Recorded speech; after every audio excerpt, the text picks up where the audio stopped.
Lomography recently released a new $35 35mm half frame camera, and being the camera junk I am, I had to grab one to see if it was worth it or a waste of money.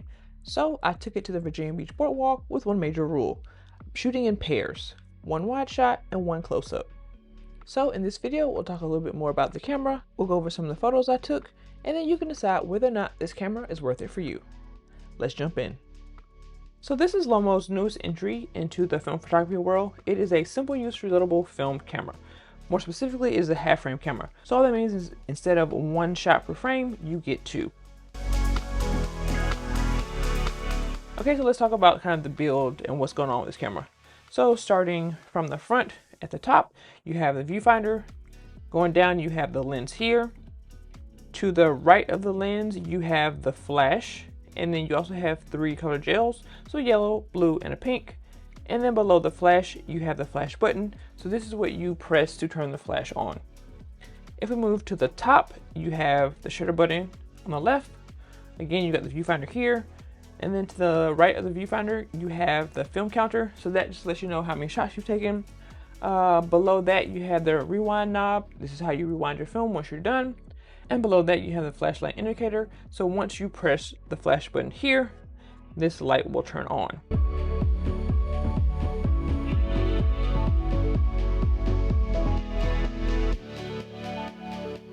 Okay, going to the back. The back is pretty straightforward as well. You got the viewfinder again, and then just below that, it kind of takes up most of the back of the camera. You have a QR code on how to reload the camera with 35mm film. And then if you bought this camera brand new, it just lets you know that the camera is already preloaded and ready to shoot, and it kind of walks you through the process. And on the right hand side, you have the Film Advanced thumb wheel. If we look at the bottom, so on the bottom here, you have the battery door, and you just need a battery in order to work the flash. So for whatever reason, you don't want to use the flash, you don't worry about the flash, you technically don't have to put any batteries in this. And then just on the sides, you will see this little sticker that says rewind the film before opening. So this just reminds you that once you finish with your roll of film, you need to use the rewind knob to rewind the film back into the canister before you open it. Otherwise, you will ruin your film. And that is the quick and dirty of this new half frame camera. This half frame camera comes preloaded with 20 frames of LomoChrome Classic Color 200. There is also a $30 version of this camera that comes with Lady Grey ISO 400 black and white film. I'm not going to go into great detail about the specs, but I will throw a graphic up on the screen for you to pause and read. Okay, so I have finished shooting this roll. Now let's rewind it before we open it up. So rewind is pretty straightforward. You can see there is a directional arrow, and basically I'm assuming you're just going to turn the knob until, again, it's really hard to see, until the film counter kind of goes all the way back down.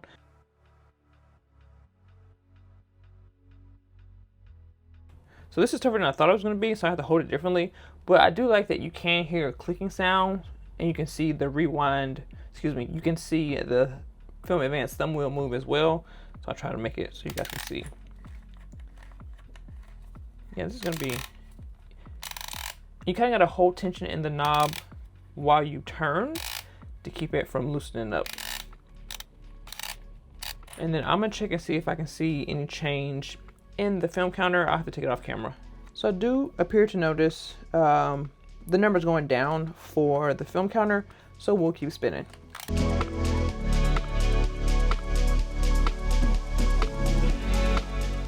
So I may have been mistaken. I don't really see the numbers changing anymore for this, so I'm very curious. I'm assuming it will stop clicking once I've rewound it all the way.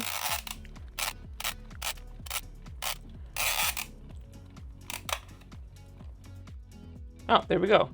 So it has stopped clicking, and now it turns very smoothly. Let's see. But the number still hasn't changed here. So as far as I know, the film should be back into the canister.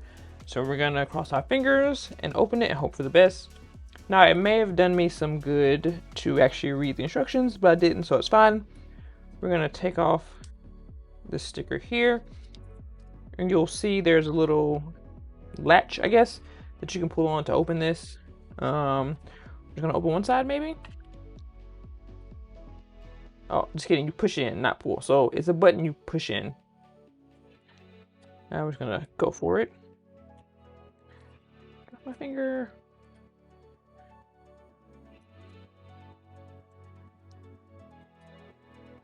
So we're gonna rewind. Yep, seems to be in. So we're gonna push in the button here. Pop open the back. We're gonna push it in on this side as well. We're gonna peek. So it pops off. Haha, and the film is all the way in there. Hooray. Let me see, do I just pull it out? Okay, so you kind of gotta, oop. To take it out, you can't just pull it straight out. You kind of gotta pull up at the bottom and pull it out this way.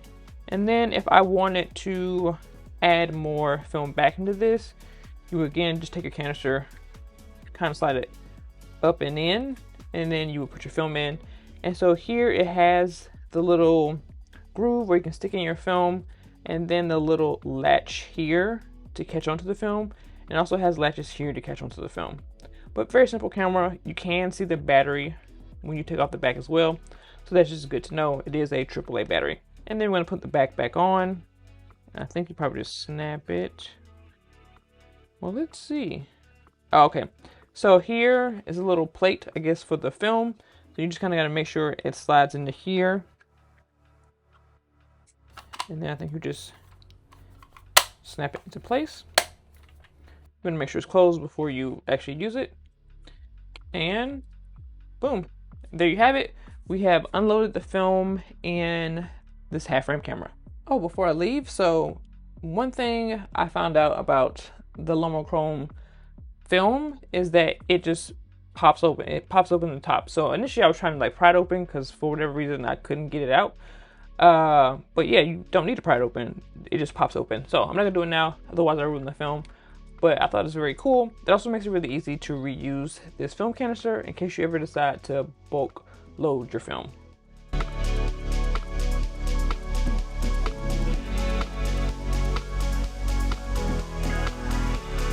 Alright, so this is the first set of photos I took. I really like how this came out. So this was right around sunrise, so it is definitely a little darker. By no means dark, but it's definitely a little bit darker. But I really like how this turned out. I love the fact, because I wasn't sure if the sun was going to be like completely blown out, but you can still see a little of the sun here. And then I like that I got these two different sets of people kind of on the other side. So for most of my diptychs, I went wide on the first shot and then kind of zoomed in on the second shot of like a particular detail. So yep, you've got the beach and the sunrise and all that cute stuff. And then I saw this sign that had like different locations and sister beaches for Virginia Beach. And so I thought it was a cool photo. So that's what I did with this photo, and I like how it turned out. So this is the second set of photos I took, and this one you can still see, like I said, still around sunrise, still kind of dark, so you can see the shadows here and like the film kind of being stretched to its limits, because you can see a lot more grain here.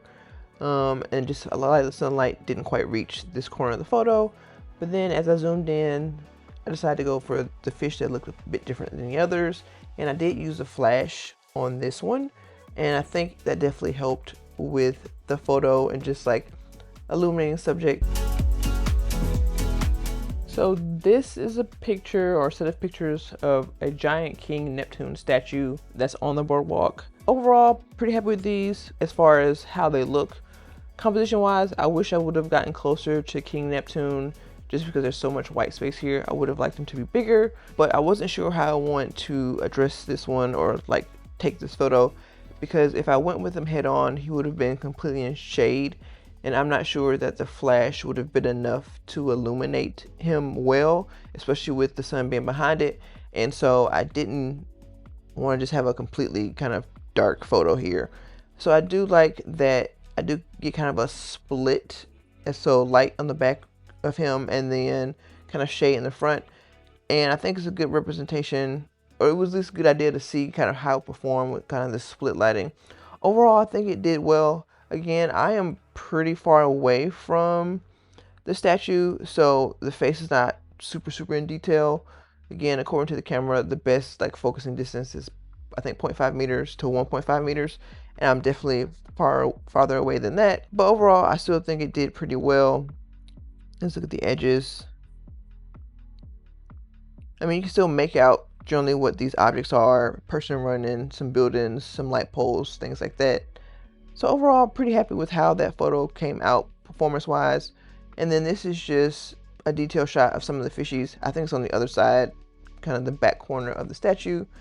And again, I was just trying to get as much light as possible on the film with this camera because it is shutter speed of 1/125th, and the film ISO is only 200 and has an f-stop of 9. So the more light, the better. This is one of my favorite sets of photos from this roll, and so I noticed the bike and I was like, okay, that's kind of cool. So I wanted to do big picture of kind of the scene and then a close-up of the bike. There's a bit of a light flare here. The sun has kind of risen a bit more at this point, but overall I think it's fine. I think the camera does relatively well for like the lighting condition. Like none of the shadows to me are super dark, except maybe down here it's kind of a black void. But even here with a little bit of light, you see some of the leaves and stuff. You get to see some of the leaves of the trees, so it's not completely just darkness in the shadow. And then I use the flash for the bike. You can see the the light reflecting here, but I think the flash was definitely needed because, as you can see, the bike is kind of in the shade of the tree, and without it, I think you would have not been able to see the bike as clearly. But overall, I think the flash did well. It doesn't overpower the bike or make it look kind of unnatural. You can definitely tell it's a flash, but I think it works for this photo. So this is another one of my favorite photos or sets of photos from this roll. So I came across a bunch of pedal bikes, and I think the camera does a good job of capturing. This film is brighter and lighter, and I guess a little bit warmer than what I normally shoot. I normally like a bolder color. It doesn't necessarily do that here, but I think it works for kind of the summer vibe. But again, this is like the sun is directly beaming on all this. As you can see, I think the camera handles the bright light well. Nothing really appears super blown out to me, which is always a good sign. And then when you come in and zoom in, I think the sign is well lit. I think the colors work. Overall, I think this is a good shot, and this kind of shows you what this camera can do with this particular film stock in bright light. And then we zoom in just so you guys can see the grain. It's grainy, it's film, but it's not anything atrocious. It definitely gives you that film look though.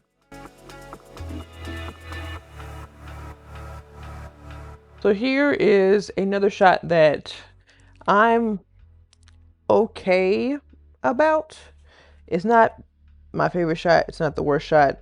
So the sun is literally behind this sign, so I wasn't sure how it was going to work out. I don't think I did a flash here. I have to go back and check the video because I'm still kind of far away from it, so I don't even know if the flash will work for this. But the sun is directly behind the sign, so I wasn't sure how this photo would turn out. But overall, I think it does pretty well. It does appear a little washed out for me, but it's fine. The boardwalk is long. There's not a whole lot going on in the sky. There weren't a bunch of clouds today, so it kind of makes it a big open space. Maybe I wish I would have framed it a bit better so it'd been kind of in the middle of the frame, so like half and half. But again, nothing crazy. I do like that the line kind of continues across the two frames, so that's kind of cool. It was unintentional. I have no idea how I would have been able to do this on purpose, but I think it worked out. So not a horrible photo.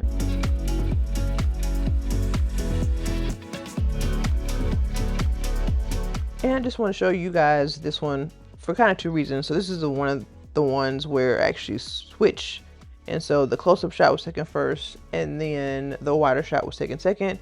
Here I did use the flash, you can see that kind of right here, and I did use the kind of pink magenta filter because I was curious of how it would turn out. And you definitely can tell that there is not a filter, a gel over the flash, because I can definitely see the pink here. It's nothing crazy or super rich, but it's also bright daylight, so that makes sense. And then for the wider shot, I was trying to show he's on the bike path, so I thought it was kind of haha tongue-in-cheek, like you should be walking on the boardwalk and not on the bike path. I know, kind of lame, but that's kind of my reasoning for these sets of photos. So I took these photos because I wanted to show an example of me using the flash and not using the flash. So left side is me with the flash. You can kind of see it in my eyes. So that's the flash. I am not in direct sunlight. This is a shaded area that I used the flash in. So I think it did well. I think for the film stock, I think it does my skin tone well. It doesn't look super blown out. So I actually like how the flash worked here. And this on the right side is indirect sun with no flash. So yeah, you can see the sun kind of right there. Skin looks a little warmer here than it does here because the sun is a bit warmer than the flash. So if we zoom in, I can see, I feel like the image is a little blurry. So it might be too close. Let's go to the other side and see. No, maybe it's just the grain from the film stock. But overall, I think it does well for a selfie, at least in my opinion.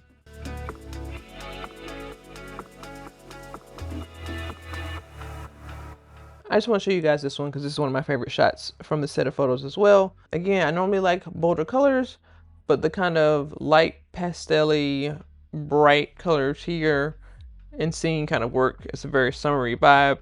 So yeah, nothing to really say composition wise. I just really like these set of photos. Okay, and then here's another example where I use a flash. You can kind of see it right here. This scene was in shade, so that's why I use a flash for the statue here, because he was in shade. And I think, again, I think the flash does really well. I think it does a good job of not overpowering the subject and like washing it out. So I'm pleasantly surprised and happy with the flash and how it's working. And yeah, overall happy with these sets of photos. So here I wanted to use the flashes indoors. So I'm in my bathroom, which has decent lighting, so it's not like pitch black or like super dark. But I think you can definitely tell when the gels are used. So this was the greenish gel, and then this was the pink magenta gel. And you can definitely see a difference. Like I look a little pale here, my skin looks a little pale. And then here again, I look warmer, kind of to go with the pink. But you can definitely see when the gels are used indoors. Now, I didn't do any like darker party scenes because I don't think this camera is meant for that with the f9 and the 1/125th. Maybe if you have like 800 film, sure. But overall, I think this camera is best used, you know, outdoors, brighter settings, or even if you're gonna do indoors with decent lighting. Again, not necessarily like a rave or a super dark setting, but you know, if you're in kind of normal indoor lighting situation with friends, turn on the flash, I think this could be good.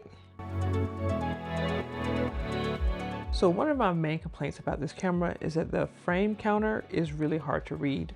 I basically couldn't really read it while I was out shooting. Even when I got back inside and kind of looked at it and got real close, it was still real difficult to read. One thing I noticed about this camera, and it's not really a deal breaker for me, but it's something to be aware of, is that you can't really turn off the flash. So once you press that button, the flash starts to build up, and then it's kind of on until you press the flash button. You can maybe wait 2 minutes and maybe it'll go off, but there's no guarantee.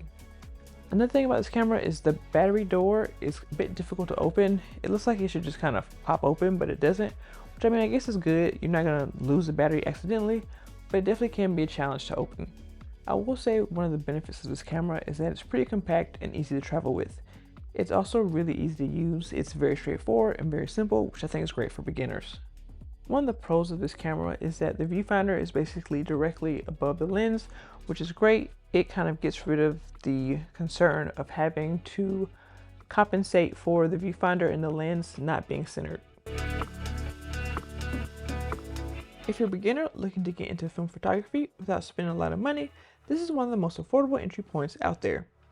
If you're just someone who wants a camera you can throw in your bag for a day trip and not really worry about, at $35, you won't be devastated if something happens to this camera.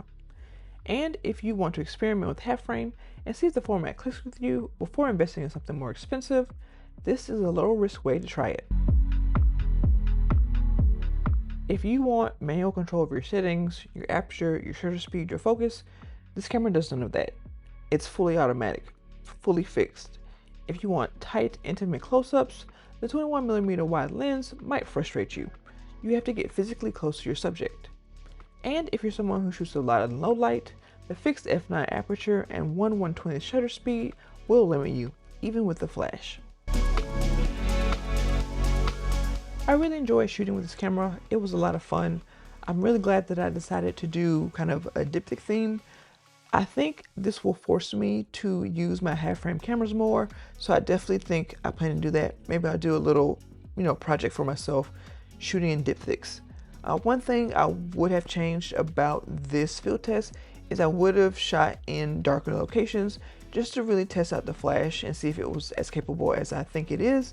But besides that, really happy with this. One thing I'm really curious about is how this $35 half frame camera compares to something like the Pentax 17, which is closer to about 500 bucks. The Pentax 17 does give you more manual controls and has a sharper glass lens, but is the camera almost, $465 better? That's definitely something I want to test out. So that's Lomography's newest half frame camera. If you're thinking about getting into film photography and you want something affordable to start with, I think this is a great camera. But here's what I want to know from you. Have you ever tried a creative constraint with your photography? Like me, a diptych exercise, a single lens challenge, one roll of film with one rule? Drop your experience in the comments below. I'd love to hear what you've tried and whether it changed how you shoot. If you want more film photography content, budget gear, creative exercises, and honest field tests, don't forget to like, subscribe, and hit that bell icon to receive notifications of when I post new videos. I upload one video every week. Until next time, keep practicing, keep having fun, and I'll see you in the next video.